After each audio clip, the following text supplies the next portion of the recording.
Good morning बच्चों। आज हम लोग घर से क्लास लेंगे। आप लोग इस वीडियो को बहुत ध्यान से समझिएगा। रस चैप्टर मैं आज आपको समझाने वाली हूँ, तो आपको बहुत ही अच्छे से समझना है। समझने का प्रयास करेंगे तो अवश्य समझ में आएगा। देखिए बच्चों, रस होता क्या है। रस शब्द की उत्पत्ति रस धातु से हुई है। रस शब्द की उत्पत्ति रस धातु से हुई है और काव्य में रस का प्रयोग भिन्न अर्थों में होता है। पठन पाठन अथवा दर्शन से श्रोता दर्शक या पाठक के हृदय में जो अवर्णनीय अलौकिक आनंद होता है उसे हम रस कहते हैं। ठीक है।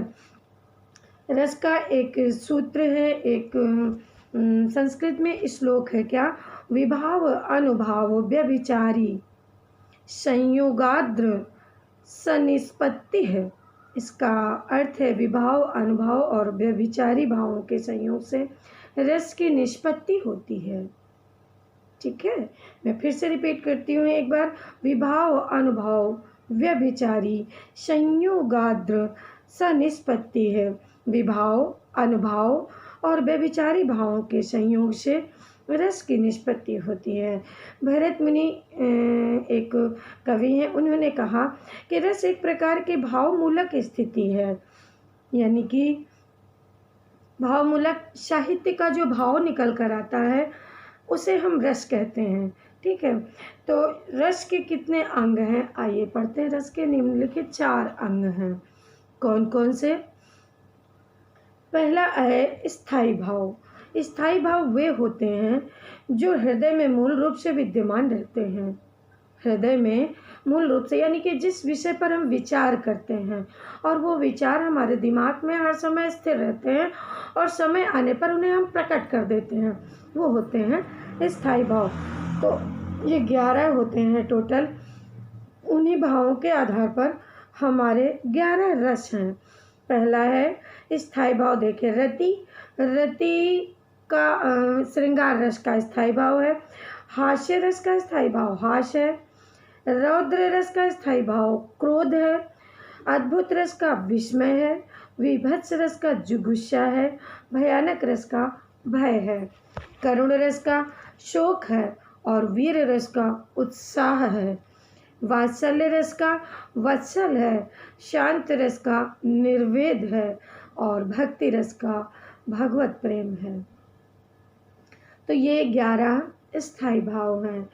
दूसरा होता है रस का अंग विभाव। सहृदय मन में जिन कारणों से, विभाव क्या है, जिस कारण से स्थायी भाव जागृत होते हैं उसे विभाव कहते हैं। जिस कारण से स्थायी भाव जागृत होते हैं उसे विभाव कहते हैं। आगे विभाव के 2 भाग होते हैं। एक तो होता है आलंबन विभाव, दूसरा होता है उद्दीपन विभाव। आलंबन क्या होता है और उद्दीपन क्या होता है, आज हम लोग अब ये पढ़ेंगे कि यह मुख्य कारण कहलाता है जिस वस्तु, दृश्य या व्यक्ति को देखकर मन में सुप्त भाव जागृत हो जाते हैं, उन्हें आलंबन विभाव कहते हैं। उद्दीपन विभाव क्या होते हैं? वे कारण जो जगे हुए भावों को तीव्र या उत्तेजित कर दें। जगे हुए भावों को तीव्र या उत्तेजित कर दें, उसे उद्दीपन विभाव कहते हैं। तीसरा है अनुभाव। पहला मैंने बताया स्थायी भाव, दूसरा बताया विभाव। विभाव के 2 प्रकार होते हैं, आलंबन और उद्दीपन। आलंबन जिस वस्तु को देखकर स्थायी भाव जागृत होते हैं, जिस दृश्य को देखकर, जिस व्यक्ति को देखकर स्थायी भाव जागृत होते हैं, उन्हें हम आलंबन विभाव कहते हैं। और आलंबन विभाव को जागृत या उद्दीप्त करने का जो भाव प्रकट करता है उसे हम उद्दीपन विभाव कहते हैं। तीसरा हमारा रस का अंग है अनुभव। मनोविकार जागृत होने पर बाहरी चेष्टाओं द्वारा ऐसी शारीरिक चेष्टाओं को अनुभव कहते हैं। बाहरी चेष्टाएं, बाहर से जो हमें मिलता है उसे हम अनुभव कहते हैं। सात्विक अनुभव, आश्रय के, ये अनुभवों के 4 प्रकार होते हैं। सात्विक अनुभव, कायिक अनुभव, मानसिक अनुभव आहार है। सात्विक मतलब अगर हम सात्विक रहते हैं, हमारे विचार सात्विक हैं, हम मांस मदिरा का सेवन नहीं करते, हम लहसुन प्याज का सेवन नहीं करते, तो हमारे विचार अलग होंगे। ये सात्विक विभाव हो गया। और कायिक विभाव हमारे शरीर की दिनचर्या कैसी है, ठीक है, तो हमारा वे शरीर के अंगों द्वारा की गई चेष्टाएं होती हैं, आश्रय के अधीन होती हैं। मानसिक, हमारा मानसिक पटल कैसा है, यानी कि ये मन की वृत्ति से उत्पन्न होते हैं, मन से। आहार्य, किसी भाव के वशीभूत होकर ऊपरी वस्तुओं का जो आरोपण करना आहार्य कहलाता है। जैसे गोपियों का कृष्ण वेश धारण करना, ये आहार्य है, ठीक है। तो अब चौथा है हमारा संचारी भाव।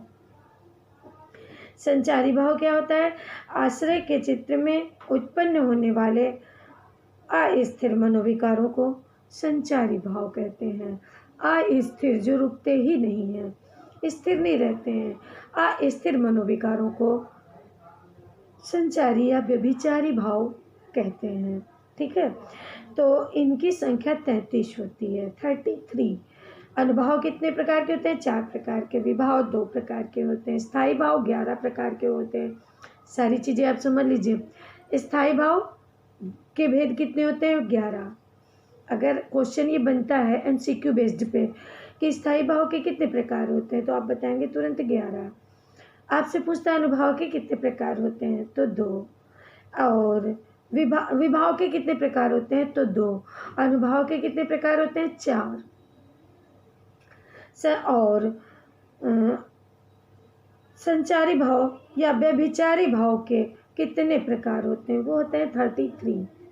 उनकी 33 होते हैं। जैसे एग्जाम्पल बताती हूँ मैं। हर्ष, विषाद, त्रास, लज्जा, ग्लानि, चिंता, शंका, असूया, अमर्ण, मोह, गर्व, उत्सुकता, उग्रता, चपलता, हीनता, दीनता, जड़ता, आवेग, निर्वेद, धृत, मति, विबोध, वितर्क, श्रम, आलस्य, निद्रा, ये सब संचारी भाव हैं। स्वप्न, स्मृति, मद, उन्माद, अवहिथा, अपस्मार, व्याधि, मरण, ये सब संचारी भाव हैं। आइए अब हम लोग पढ़ते हैं रस के भेद कितने होते हैं। रस के 11 भेद हैं।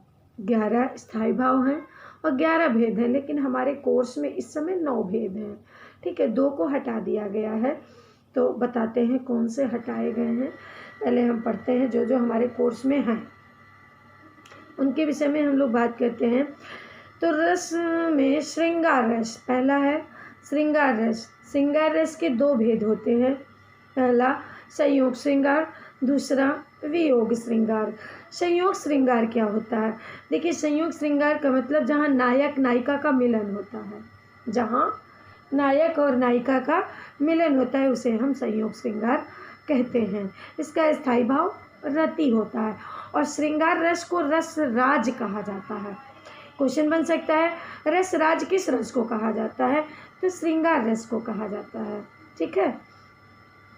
श्रृंगार रस को रस राज कहा जाता है। स्थायी भाव इसका रति होता है। और जहाँ पर नायक और नायिका का मिलन होता है वहाँ संयोग श्रृंगार होता है। जहाँ नायक नायिका का विछुड़न होता है वहाँ, जैसे सीता और राम का मिलन, वर्णन जहाँ पर भी होगा वहाँ संयोग श्रृंगार होगा। जहाँ कृष्ण और गोपियों का वियोग होगा वहाँ वियोग श्रृंगार होगा, ठीक है। गोपियों का वर्णन कृष्ण के साथ जहाँ भी आएगा वहाँ वियोग श्रृंगार होगा। जैसे आपके चैप्टर सूरदास के पद में वियोग श्रृंगार का वर्णन हुआ है, कहीं पर भी संयोग श्रृंगार का वर्णन नहीं हुआ है। परशुराम लक्ष्मण संवाद में वीर रस का वर्णन हुआ है, रौद्र रस का वर्णन हुआ है, ठीक है। तो इस तरह से अभी मैं बताती हूँ तो आपको समझ में आएगा कहाँ पर कैसे। देखिए, संयोग श्रृंगार का एक उदाहरण। सुनि सुंदर नयन सुधारस, सहने सयानी है, जान की जानी भली। यहाँ सीता और राम का वर्णन है। सीता जी राम के नयन सीता जी को सुधा रस अमृत के रस के समान दिख रहे हैं। तो तिरछे करी नयन दे शयन तिन्हें समुझाई, कछु मुस्काई चली तुलसी तही ओषट सोहें, सबय अवलोकत लोचन लाहु अली, अनुराग तड़ाग में मान उदय, विगासी मनो मंजुल कंजुकली। यहाँ संयोग श्रृंगार है। वियोग श्रृंगार में नायक नायिका एक दूसरे से अलग होते हैं, वियोग रहता है, दुख रहता है उन लोगों को एक दूसरे से अलग होने का। स्थायी भाव इनका भी रति ही होता है। जैसे मधुबन तुम कत रहत हरे, मधुबन से गोपियाँ कहती हैं कि श्री कृष्ण के जाने के बाद जिस मधुबन में श्री कृष्ण जी गैया चराते थे, तुम कैसे हरे हो। श्री कृष्ण के जाने के बाद विरह वियोग स्थान सुंदर के, ठाढ़े क्यों न जरे, तुम क्यों नहीं श्री कृष्ण के वियोग में खड़े खड़े जल गए। अगर उनके जाने के बाद हम लोग जल रहे हैं तो तुम क्यों नहीं जल गए। गोपियाँ मधुबन से कहती हैं। ठीक है, तो इस तरह से वियोग श्रृंगार हुआ। दूसरा रस है हमारा हास्य रस। आचार्य भरत ने हास्य रस के मूल में विकृति का भाव माना है, उसे सभी रसों में अधिक सुखात्मक माना है। सुखात्मक रस कौन है? हास्य रस। अगर आपको हंसी आए, खुश रहें, प्रसन्न रहें, उससे बड़ा जीवन में और क्या हो सकता है। जिन साहित्य के जिन भावों से हंसी का भाव उत्पन्न हो उसे हास्य रस कहते हैं।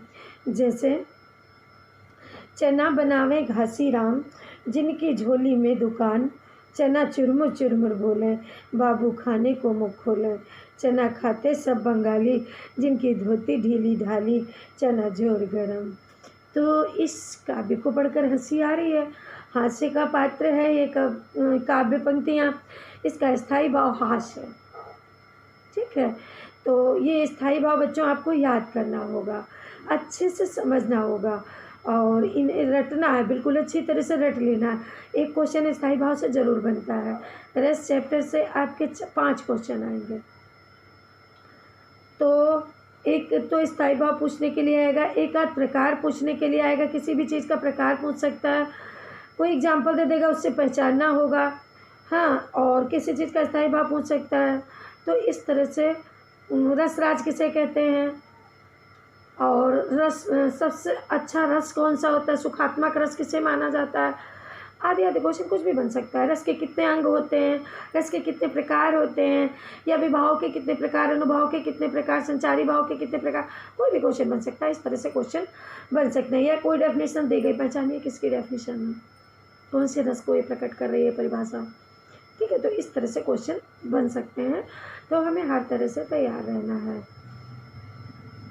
तो हास्य रस आपको समझ में आया कि काव्य की साहित्य के माध्यम से जिन काव्य पंक्तियों से हमारे मन में हास्य का भाव प्रकट होता है उसे हम हास्य रस कहते हैं। इसका स्थायी भाव हास्य होता है। जैसे मैंने अभी एग्जाम्पल बताया कि चना बनावे घासी राम, जिनकी झोली में दुकान। इस पंक्ति से हंसी आ रही है। चना चुरमुर चुरमुर बोले, बाबू खाने को मुँह खोले। ठीक है, आगे देखिए।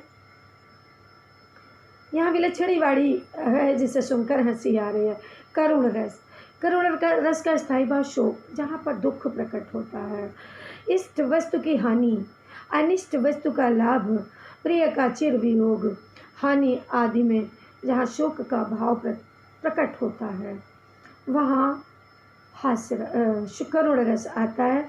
इसका स्थायी भाव शोक है। जैसे फिर पीट कर सिर और छाती, अश्रु बरसाती हुई।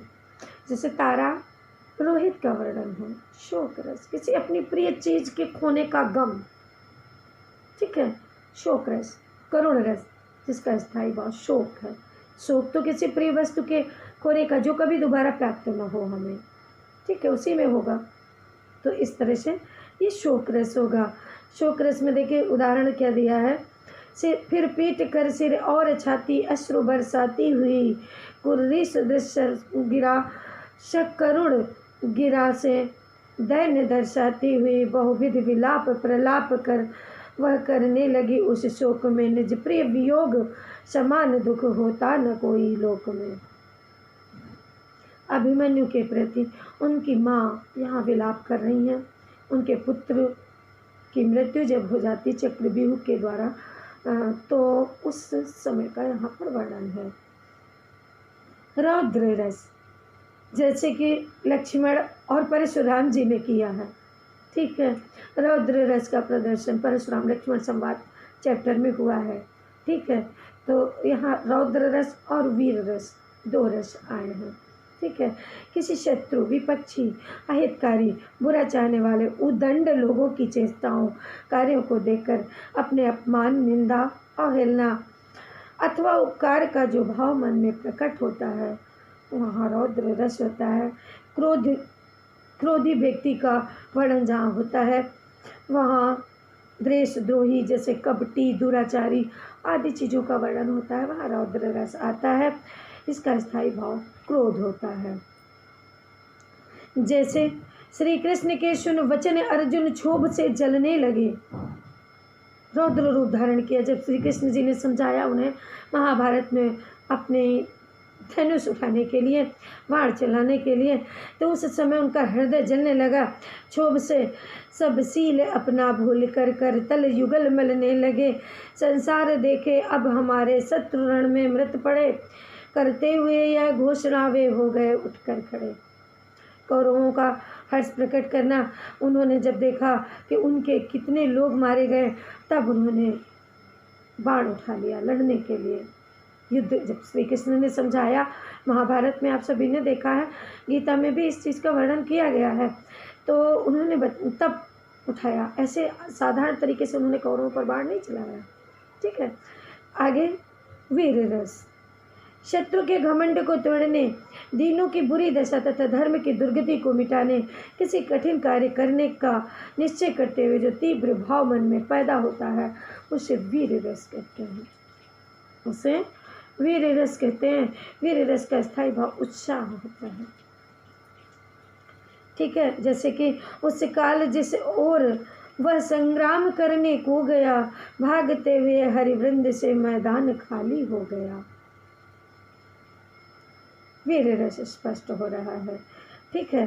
तो वीर अभिमन्यु ने जब चक्रव्यूह तोड़ने का प्रयास किया, चक्रव्यूह में युद्ध लड़ते हैं, जब चक्रव्यूह की रचना हुई, उसमें जब वो लड़ते हैं, तो उस काल जिस ओर वह संग्राम करने को गया, उस समय जब वो युद्ध करने को गया, भागते हुए हरिवृंद में मैदान खाली हो गया। सब डरने लगे, मैदान खाली हो गया, लेकिन छल से मारा गया था उसे, वरना कोई नहीं मार सकता था। भयानक रस क्या होता है? देखिए, भयानक रस का स्थायी भाव भय है, डर, ठीक है। किसी डरावनी वस्तु को देखकर अपराध दंड मिलने के भय से व्याकुलता उत्पन्न होती है, वही भय है। जैसे एक ओर अजगर लखे, एक ओर मृगराई, विकल बटोही बीच में पड़ा मूर्छा खाई। एक और मृग है, एक तरफ अजगर है, कोई राही जा रहा है, दोनों को देख करके डर के पीछे बीच में ही मूर्छित हो गया। इधर जाता हूँ तो अजगर, इधर जाता हूँ तो गिरा, डर रहा, ठीक है। तो डर का भाव, भय का भाव। विभत्स रस का स्थायी भाव होता है घृणा। विभत्स रस का जुगुप्सा भी इसे कहते हैं, घृणा या जुगुप्सा। तो जहाँ घृणा का भाव हो, जैसे कि रुधिर देख लेना, गंदी मैली कुचैली वस्तुओं को देख लेना, जहाँ जहाँ जिन चीज़ों को देखकर घिन मन में आ जाए, नफरत की भावना पैदा हो, वहाँ पर विभत्स रस आता। दुर्गंधपूर्ण, भद्दी, अरुचिकर वस्तुओं को देखने से, मैली कुचैली वस्तुओं को देखने से मन में जो भाव उत्पन्न होता है, उसे घृणा ही तो कहेंगे। तो जैसे कहूँ घूम उठत बरत कतहूँ है चिंता, कहूँ घूम उठत बरती कहूँ है चिता, कहूँ होत है शोर कहूँ अर्थी धरी है। मन में जुगुप्सा उत्पन्न हो रही है। कहूँ कहीं हाड़ परी, कहूँ जरो अध जरो बांस, आधी जली हुई बॉडी देख लीजिए, गंदी चीज़ों को देख लीजिए। हाँ, तो जैसे सिर पर बैठो खाग, आँख दो खात निकारत। डेड बॉडी पड़ी है, उसके सिर पर कौवा बैठा है और उस डेड बॉडी की आँखें निकाल निकाल करके खा रहा है। ठीक है, तो यहाँ जुगुप्सा का भाव, घृणा का भाव उत्पन्न हो रहा है। तो बच्चों, आगे की जो रस बचे हैं उन्हें हम नेक्स्ट डे एक्सप्लेन करेंगे जब भी हमारी क्लास होगी।